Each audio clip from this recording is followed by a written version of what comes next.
हमारी हिंदू मान्यता के अनुसार ऐसा माना जाता था कि 2000 के आसपास के टाइम में कुछ लोग थे जो भगवान की पूजा करते थे, लेकिन वहीं पे कुछ लोग ऐसे भी थे जो नेगेटिव एनर्जीज या फिर शैतान की पूजा भी करते थे, बहुत सारी ऐसी चीज़ें पाने के लिए जो उनकी किस्मत में हो ही ना। आजकल बहुत कम लोग हैं जो भगवान की पूजा करते हैं, शैतान तो छोड़ ही दीजिए, लेकिन उस समय में ये सब कुछ हुआ करता था। लेकिन ये जो शैतानी ताकतें होती हैं, ये आपको कुछ देने के बदले में आपसे कुछ सेक्रीफाइस मांगती हैं। कोई फैमिली या फिर कोई इंसान ये सेक्रीफाइस कर दे तो अच्छी बात है, लेकिन अगर वो ये सेक्रीफाइसेस ना कर पाएँ तो उनकी फैमिलीज हमेशा के लिए शापित हो जाती थी और इस श्राप का नुकसान उनकी आने वाली पीढ़ियां भी उठाया करती थी। आजकल ये चीज़ें कम तो हो चुकी हैं, लेकिन ख़त्म नहीं हुई। आज एक ऐसा ही इंसिडेंट हिमाचल प्रदेश का मैं आपके सामने लेके आया हूँ, जहाँ पे आपको पता चलेगा, अगर आपको लगता है कि ये चीज़ें मजाक हैं तो असल में ये चीज़ें मजाक नहीं होती, बल्कि अभी भी एग्जिस्ट करती हैं और बहुत भयानक वे में एग्जिस्ट करती हैं। आपको एक बात क्लियर हो जाएगी कि इस तरह के जो श्राप होते हैं वो आपका पीछा कभी भी नहीं छोड़ते। तो चलिए शुरू करते हैं।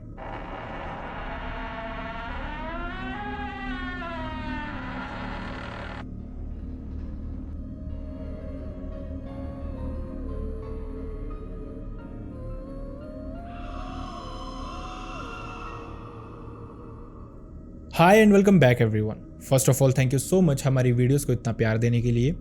अगर आपका प्यार इसी तरह से मिलता रहेगा तो वीडियोस भी इसी तरह से आती रहेंगी और हमारा जो कंटेंट है उसकी क्वालिटी इसी तरह से बढ़ती रहेगी। बस अगर आपको वीडियोस पसंद आती हैं तो वीडियोस को हाइप करना ना भूलें, चैनल को सब्सक्राइब करना ना भूलें। एंड अगर आपके पास कुछ इस तरह के इंसिडेंट्स हैं जो आप चाहते हैं हमसे शेयर करना, तो आपको मेल आईडी या फिर इंस्टाग्राम पे शेयर करना होगा, जिसका लिंक आपको हमारे डिस्क्रिप्शन बॉक्स में मिल जाएगा।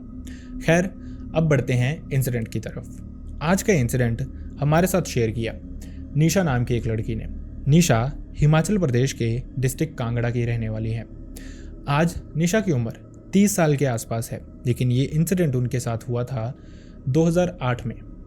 निशा ने बताया इस दौरान उनकी उम्र 13 साल होने वाली थी, लेकिन इससे पहले तक निशा की फैमिली का बैकग्राउंड क्या है ये मैं आपको थोड़ा सा बता दूं, क्योंकि शायद ये इस इंसिडेंट से बहुत ज़्यादा रिलेट करता है। कहीं ना कहीं इस इंसिडेंट को समझने के लिए आपको इन चीज़ों का पता होना चाहिए। निशा ने बताया कि वो अपने घर पे इकलौता बच्चा था, मतलब उसके दादा दादी, उसके माता पिता और वो, ये 5 लोग ही इस फैमिली में इस घर पे रहा करते थे। निशा का जन्म भी उसके माता पिता के शादी के लगभग 3 से 4 साल के बाद हुआ था। उनके घर पे कोई संतान पैदा होती ही नहीं थी, और क्योंकि निशा इकलौता बच्चा था, इस वजह से वो बहुत ही ज़्यादा पैम्पर्ड बच्चा था। मतलब कि किसी भी तरह का दुख तकलीफ उसने देखा ही नहीं था। लाइफ में सब कुछ अच्छे से ही चल रहा था और इसी तरह से लाइफ चल भी रही थी। लेकिन 2008 में निशा के जन्मदिन से लगभग 10 दिन पहले उसने कुछ बहुत भयानक देखना शुरू कर दिया अपने सपनों में। निशा ने बताया कि उसको एग्जैक्ट 10 दिन पहले अपने बर्थडे से रात को एक सपना आता है। यह सपना बहुत अजीब था। उसको ऐसा लग रहा था कि बहुत सारे अजीब से लोग हैं जिन्होंने काले रंग के कपड़े पहने हुए हैं, और वो जो उनके गांव की बाउंड्री थी वहाँ पे घूम रहे थे एक जगह पे, लेकिन वो देखने में बहुत भयानक लग रहे थे। अचानक से निशा को वो भी खड़ी दिख रही थी उन्हीं के पास, और वो अचानक से निशा को घूर के देखते हैं, और जैसे वो घूर के देखते हैं उनकी आंखें एकदम लाल थी। ये पहला दिन था। निशा की नींद खुल जाती है। उम्र उसकी सिर्फ 13 साल थी, लेकिन वो बहुत मैच्योर थी इस तरह की चीज़ों को समझने के लिए। वो जानती थी कभी कभार सपने ऐसे भी आते हैं जिनके कोई सर पैर नहीं होते, जिनका कोई मतलब नहीं होता। वो इस सपने को भी इसी तरह से लेती है। चुपचाप वो उठती है, वो देखती है उसके माँ और पिता वहीं पे सोए हुए थे। वो भी सोने की कोशिश करती है। थोड़ी ही देर में उसको नींद आ भी जाती है, लेकिन अगले ही दिन से निशा ने अजीब से चेंजेस नोटिस करने शुरू किए उसके अंदर। निशा ने नोटिस किया जब वो उठी, स्कूल जा रही थी, तो वो बहुत टायर्ड सा फील कर रही थी। एक अजीब सी प्रेजेंस उसको उसके सराउंडिंग फील हो रही थी, और वो जो लाल आंखों वाले इंसान उसने देखे थे अपने सपने में, वो उसके दिमाग से निकल ही नहीं रहे थे। ऐसा लग रहा था कि कुछ है जो निशा को धीरे धीरे ड्रेन कर रहा है। वो बहुत अजीब सा फील कर रही थी। वो स्कूल जाती है, जैसे तैसे स्कूल में दिन निकालती है, वहाँ से वापस पहुँचती है, लेकिन पहुँचने के बाद वो और भी ज़्यादा थका हुआ फील कर रही थी। यूजुअली भी निशा इसी टाइम पे स्कूल से आती थी, लेकिन वो इस तरह की टायर्ड नहीं होती थी। वो आती थी, बहुत एक्टिव होती थी उसके बाद वो होमवर्क भी खुद से ही कर लेती थी, मतलब उसको बोलने की ज़रूरत ही नहीं पड़ती थी। पढ़ाई लिखाई में वो बहुत अच्छी थी, इसी के चलते सारे काम खुद निपटाती थी। लेकिन इस दिन कुछ बहुत अजीब हो रहा था। उसका सोने का मन कर रहा था, वो बहुत थका हुआ फील कर रही थी। उसकी माँ ने चेक किया, उसका माथा टच किया, उसका शरीर टच किया, लेकिन सब नॉर्मल था। उसको किसी तरह का बुखार नहीं था, कोई और प्रॉब्लम नहीं थी, बस वो थका हुआ फील कर रही थी। जिसके बाद वो घर जाके सच में सो जाती है। डिनर के टाइम पे भी उसकी आंख नहीं खुल रही थी, उसका उठने का मन नहीं कर रहा था, लेकिन वो उठती है। घर वाले उठाते हैं, उसको डिनर करवाते हैं और उसके बाद सुलाते हैं। वहीं पे उसके माँ और पिता अपने साथ ही। अब निशा इसके बाद फिर से सो जाती है, मतलब इतनी नींद से भरी हुई थी वो कि स्कूल के आने के बाद भी सो गई थी, उसके बाद डिनर करके फिर से सो जाती है। अब जब रात को उसको फिर से नींद आती है, अचानक से वही सपना उसको फिर से आता है और ये सपना फिर से वैसा ही दिख रहा था। उसी तरह से वही काले कपड़ों वाले लोग, बहुत सारे लोग एक साथ, इनफैक्ट थोड़ा उसकी गांव की सरहद से उसके घर के और पास आ गए थे। मतलब कि ऐसा लग रहा था कुछ लोग हैं जो कि उसके घर की तरफ आ रहे हैं धीरे धीरे। हालांकि ये एक सपना था, लेकिन यूजुअली सपने हमें पैटर्न में नहीं पड़ते हैं कि मतलब एक दिन एक चीज़ हो रही है और दूसरे दिन जो चीज़ हो रही है वो कहीं ना कहीं रिलेट कर रही है उस चीज़ को। लेकिन निशा के साथ यही हुआ था। फिर से वो वैसा ही सब कुछ चल रहा था। वो उनको क्लियरली देख पा रही थी, उनके पास ही खड़ी थी, अपने आप को भी देख पा रही थी और वो लोग वहाँ पे घूम रहे थे उसी तरह से। अचानक से वो फिर से निशा को देखते हैं, उन्हीं लाल आंखों से, वही भयानक नज़र। निशा फिर से बहुत ही ज़्यादा डर जाती है और उसकी आंखें फिर से खुल जाती हैं, लेकिन इस रात एक चीख के साथ। जैसे ही वो चीखती है, उठती है, उसकी माँ भी उठ जाती है। मतलब निशा के उठने का झटका ही इतनी ज़ोर से था कि उसकी माँ और पिता भी उठ जाते हैं। वो उसको बहुत आराम से रिलैक्स करवाते हैं। वो कहते हैं ये सिर्फ एक सपना था और कुछ भी नहीं था। हालांकि निशा ने सब कुछ अपनी माँ से शेयर किया। शायद इस सपने का एक मतलब था, उसकी माँ या फिर निशा नहीं जानती थी, बल्कि कोई और जानता था। खैर, इस रात भी निशा की माँ उसको समझाती हैं। निशा चुपचाप से सो जाती है। अगले दिन फिर से वो स्कूल जाती है। उससे भी ज़्यादा टायर्ड फील कर रही थी वो, जितना वो पिछले कल टायर्ड थी उससे भी कई गुना ज़्यादा। और धीरे धीरे ऐसा लग रहा था कि उसको सच में कोई अंदर से ड्रेन करना शुरू कर चुका है। वो क्लियरली फील कर पा रही थी किसी इंसान की, कुछ लोगों की प्रेजेंस उसके अराउंड। शायद वो वही लोग थे जो उसके सपने में आ रहे थे, लेकिन क्या रिलेशन था इन सब के बीच में। जिसके बाद फिर से वो स्कूल में दिन निकालती है, घर वापस पहुंचती है और फिर से सोने का मन। इस दौरान जैसा मैंने आपको बताया, निशा बहुत पैम्पर्ड चाइल्ड थी। मतलब हर इंसान घर में उससे बहुत प्यार करता था, उसको डांटता नहीं था, उसको पीटता नहीं था और उसका काम भी हो खुद ही निपटा देते थे। निशा की माँ उसका होमवर्क कर रही थी इस दौरान, वही सब कुछ निपटा रही थी और देख भी पा रहे थे कि निशा बहुत थक जाती है। उनको लगता है कि शायद ये स्कूल से आने के बाद सच में थक जाती है। बच्चा जैसे जैसे बड़ा होता है उसके बिहेवियर में चेंज आता है, उसकी एनर्जी लेवल में चेंज आता है। उनको कुछ उसी तरह का लग रहा था, लेकिन शायद वैसा था नहीं। खैर, ये दूसरा दिन था। इसी तरह से तीसरा दिन निकलता है, इसी तरह से चौथा दिन निकलता है, पांचवां, छठा और सातवां दिन भी निकल जाता है। निशा को ये सपने आने बंद नहीं हो रहे थे, बल्कि उसी पैटर्न में चले हुए थे। धीरे धीरे ये जो लोग थे वो उनके घर के और भी करीब आते जा रहे थे। निशा ये नहीं समझ पाती थी कि क्यों वो उस सपने में भी वहां पे खड़ी होती है, क्यों वो लोग उसको घूर के इस तरह से देखते हैं। और एक ही सपना रोज आना, कहाँ तक कोई कोइंसिडेंस हो सकता है। वो रोज उठती थी, रोज अपनी माँ से शेयर करती थी, लेकिन उसकी माँ ने इन चीज़ों को लाइटली लिया था। इनफैक्ट उसके पिता ने भी। वो बस यही कहते थे कि डर मत, सब ठीक है, उसको वहाँ पे सुला देते थे। लेकिन हर गुजरते दिन के साथ निशा बहुत वीक होती जा रही थी। वो बहुत टायर्ड फील करती थी। देखने में ही लग रहा था कि उसके अंदर से खून कम हो रहा है, उसकी स्किन पेल होती जा रही थी। उसके दादा दादी भी ये चीज़ें नोटिस कर रहे थे, लेकिन अभी तक वो कुछ जानते नहीं थे कि आखिरकार चल क्या रहा है। उनको बस ये लगता था कि शायद स्कूल का प्रेशर है, पढ़ाई का प्रेशर है, जिस वजह से निशा ऐसी होती जा रही है। लेकिन सबसे भयानक मंजर था निशा की ज़िंदगी में 8वां दिन, इनफैक्ट 8वीं रात, जब निशा रात को अपने पेरेंट्स के साथ उन्हीं के कमरे में वैसे ही सो रही थी।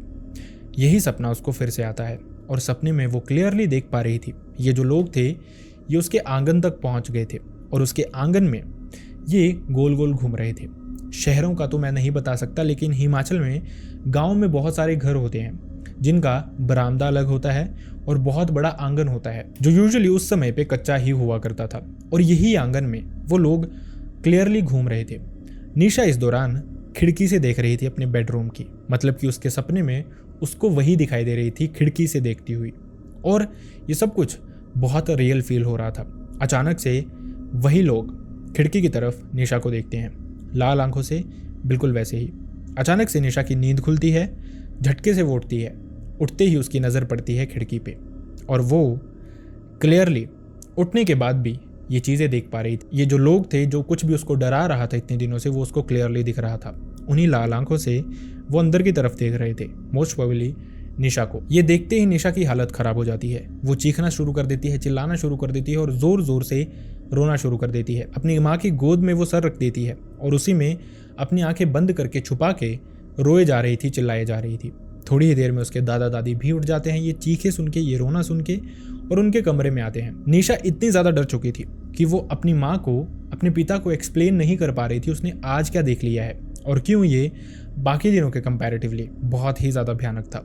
उसके दादा दादी वहाँ पे पहुँचते हैं, वो भी पूछना शुरू करते हैं, लेकिन निशा अपनी माँ की गोद से अपना मुंह बाहर निकाल ही नहीं रही थी। वो रोए जा रही थी, चिल्लाए जा रही थी। जब निशा की दादी निशा की माँ से पूछती हैं तो वो कहती हैं कि कुछ नहीं, बस एक भयानक सपना इसको आया था, इसी तरह के सपने इसको आते रहते हैं, बस ठीक हो जाएगा सब कुछ, हम सुला लेंगे, आप रेस्ट करो। दादा दादी भी ये बात सुनते हैं, नॉर्मल समझते हैं सब कुछ और चले जाते हैं। थोड़ी देर लगती है निशा की माँ को निशा को शांत करवाने में, जिसके बाद वो जैसे तैसे उसको सुला देते हैं। निशा सो भी जाती है, लेकिन ये भयानक मंजर जो उसने देखा था, इस वजह से वो अगले दिन और भी ज़्यादा वीक हो चुकी थी। उसको बुखार हो गया था, उसका शरीर तप रहा था, वो उठ नहीं पा रही थी, चल नहीं पा रही थी। घर वालों ने उसको स्कूल से छुट्टी करवा दी। घर पे ही उसकी देख रेख कर रहे थे, उसका खाना पीना, दवाई वगैरह सब कुछ चलाया हुआ था। इतने में ही निशा की दादी उसके पास आती है। वो देखते हैं निशा बहुत वीक फील कर रही थी, बहुत ही ज़्यादा शांत थी, तो वो उससे हंसी मजाक करना शुरू कर देते हैं। बातों ही बातों में वो उससे पूछते हैं कि आखिरकार तुझे हो क्या रहा है। निशा अपनी दादी को चीज़ें बताना शुरू करती है, पहले दिन से लेके 8वीं रात तक जो कुछ भी उसने सपने में देखा, जो कुछ भी उसके साथ धीरे धीरे हो रहा था, और एक अजीब सी प्रेजेंस जो उसको अपने अराउंड फील हो रही थी, वो सब कुछ निशा ने अपनी दादी से शेयर किया। इनफैक्ट 8वीं रात की वो बात भी, जब उसको सपने में कुछ दिखाई दिया था, आंखें खोलते ही खिड़की के बाहर वो चीज़ सच में खड़ी थी। ये सुनते ही जो निशा की दादी थी, उनके एक्सप्रेशन एकदम से चेंज हो गए। वो बहुत टेंस्ड हो गई, वो बहुत परेशान हो गई अचानक से। निशा का अगले दिन जन्मदिन था, तो वो अपनी दादी से बार बार पूछे जा रही थी कि दादी उसको क्या गिफ्ट देगी, लेकिन निशा ने बताया उसकी दादी ने ये बात इग्नोर ही कर दी। उन्होंने इस बात को सुना ही नहीं, बल्कि चुपचाप से वहाँ पे उठे, बिना कुछ रिएक्ट किए, और अंदर अपने बेडरूम में चले गए दादा के साथ, जहाँ पे वो अगले 1.5 से 2 घंटे अंदर ही रहे, दरवाज़ा बंद करके। जिसके बाद वो बाहर आते हैं, लेकिन बाहर आने के बाद भी वो बहुत टेंशन में लग रहे थे, बहुत परेशान लग रहे थे। कोई समझ नहीं पा रहा था मैटर है क्या, लेकिन ये जो परेशानी थी ये उनके चेहरे पे क्लियरली दिख रही थी। सिर्फ निशा की दादी के चेहरे पे नहीं, बल्कि निशा के दादा के चेहरे पे भी कोई तो रियलिटी थी जिसके बारे में निशा या फिर उसके पेरेंट्स नहीं जानते थे, सिर्फ ग्रैंड पेरेंट्स जानते थे, और वो कुछ छुपा रहे थे शायद। खैर, थोड़ा वक्त और बीतता है, उनके डिनर का टाइम होता है, वो सब इकट्ठे खाना खाते हैं, लेकिन इस दौरान भी उसके जो दादा दादी थे वो ज़्यादा इंटरेक्ट नहीं कर रहे थे, उसी तरह की किसी न किसी तरह की परेशानी में थे, और वो खाना खा के फिर से अपने बेडरूम की तरफ चले जाते हैं। सब अपने अपने कमरे में सो जाते हैं, लगभग 10 साढ़े 10 बजे के अराउंड। लेकिन घर में कुछ बहुत अजीब होता है जब 12 सवा 12 बजे के अराउंड निशा के जो दादा हैं वो भागते हुए, रोते हुए उनके बेडरूम में पहुंचते हैं। दरवाज़ा खटखटाते हैं, निशा के पेरेंट्स दरवाज़ा खोलते हैं, बाहर देखते हैं निशा के दादा रो रहे थे, और वो रोते रोते एक ही भयानक बात कहते हैं कि निशा की दादी अब इस दुनिया में नहीं रही। निशा ने बताया उनको कोई बीमारी नहीं थी, वो बिल्कुल फिट एंड फाइन थे, उनके साथ कुछ ऐसा नहीं था जिसको देख के ये बताया जा सकता था कि उनकी जान इसी रात चली जाएगी, जिस रात उन्होंने लगभग 1.5 से 2 घंटा पहले ही उनके साथ डिनर किया था। उसके पेरेंट्स भागते हुए जाते हैं, लेकिन निशा के दादा उनको अपने बेडरूम में नहीं लेके जाते, बल्कि उन्हीं के घर में एक और कमरा था जिसका एक्सेस उसकी दादी के पास ही रहता था। वही इस दरवाजे को लॉक करके रखती थी, वही इस घर के अंदर जाया करती थी, जहाँ पे निशा के पिता ने उसकी दादी को देखा। वो उनको उठा के लेके आते हैं और बाहर दादा के कमरे में सुला देते हैं ज़मीन पे, और वो दरवाज़ा जहाँ पे दादी पहले अंदर थी वो दरवाज़ा हमेशा के लिए फिर से बंद कर दिया जाता है। हालांकि निशा ने बताया जब उसने अपनी दादी को देखा, उनकी जो स्किन थी एकदम पेल हो चुकी थी, मतलब कि ऐसा लग रहा था उनके अंदर से खून किसी ने चूस लिया है। स्किन उनकी वाइट पड़ गई थी। वो देखने में बहुत हेल्दी थे, मतलब उनके अंदर इतना खून दिखाई देता था कि चेहरा उनका हमेशा लाल रहता था, खिला खिला सा, खुश मिजाज। लेकिन अचानक से उनकी स्किन पेल हो गई थी थोड़ी ही देर में, लगभग 1.5 से 2 घंटे के गैप में ही। आखिरकार हुआ क्या था, कोई नहीं जानता था। निशा के पेरेंट्स ने भी बॉदर नहीं किया इसके बाद जानना या फिर कुछ क्वेश्चंस उठाना। शायद उन्होंने भी कुछ देख लिया था।